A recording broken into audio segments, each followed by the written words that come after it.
Hello and welcome back to our channel. So today in this video we are going to discuss about how to set up a mesh Wi-Fi network. So without wasting much of our time, let's get straight into the video. So if you want to set up a mesh Wi-Fi network, you need to simply install a main node near your modem and then strategically place additional satellite nodes around your home.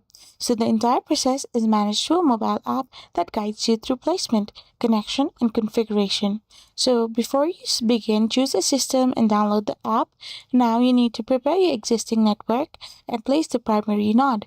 Connect the primary node to the modem, power on, and for the best signal, place the primary node in central location. After this, simply create a network via the app and place and connect additional nodes. Once this is done, you need to finalize and test.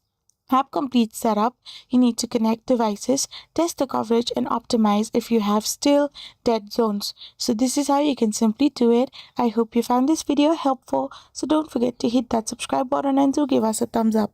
We will be back again with more informative videos. Thank you for watching and stay tuned for our next video.